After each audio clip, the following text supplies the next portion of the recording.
Before we start, I wish to acknowledge Environment Tasmania, under whose auspices we're here tonight, and I'm going to ask, he was splendiferous the last time we met, but I think he looks even more wonderful this evening. I'm going to ask Dr. Phill Pullinger to briefly address you before we start proceedings.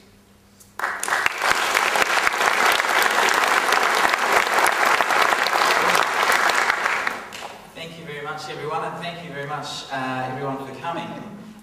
As we all know, the proposed pulp mill in the Tamar Valley that has been put forward by Guns Limited has been one of, if not the most controversial environmental and economic issue for Tasmania over recent decades. And as we also know, earlier in the year, the Legislative Council voted to pass a pulp mill permit for the mill, though the council didn't have the powers to change the conditions of that permit. And only just a few weeks ago, the Federal Environment Minister, Malcolm Turnbull, announced his decision on the granting of federal permit for the pulp mill, again on conditions.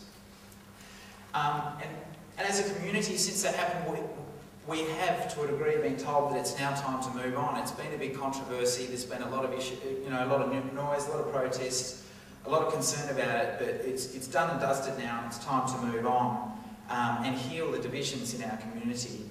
However, it's my very strong feeling that we can't heal the divisions in our community, which, certainly there are very deep divisions in our community that do need to be healed, but we can't heal those divisions by attempting to bulldoze or bypass over public concern, and we can't heal those divisions if we try to put under the carpet or shove aside very real and very serious economic, health and environmental problems associated with the project.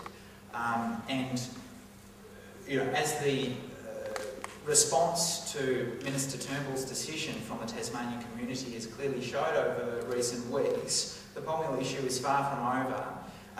There is and will continue to be a lot of debate in the community about the issue, and that puts us where we are tonight, where I think that tonight is a really great opportunity to hear from some of our leading key politicians, to also hear from a panel of experts about some of the key issues that we are concerned about in the community, and hopefully to, at least to some degree, get some of those unanswered questions answered. For me, there's a few things in my mind that I'd like to know about. I'm not sure in my own mind whether or not this pulp mill actually really will go ahead, or if it's going to fall over through some economic problems along the way.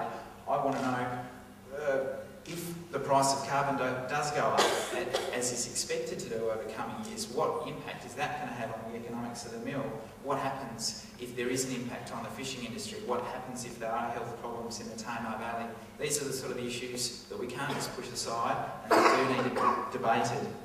I'd like to just put on record from the start that in terms of invitation to politicians to this forum, the independent candidate for Lyons, Quin, was invited, as were the three major political parties in Tasmania, the Australian Greens, the Australian Labor Party and the Liberal Party, each with an invitation. We're free to send whichever candidate or senator or member they would like to send along to represent themselves. I'm obviously disappointed that the Liberals were unable to make it, but it's great that these guys are able to make it. Thank you very much for coming. Thanks very much also to our expert panel for giving up their time this evening, and thank you to Peter for facilitating or moderating the ensuing melee. I really hope everyone enjoys it and gets at least some of their questions answered tonight and enjoys the evening. So thanks very much.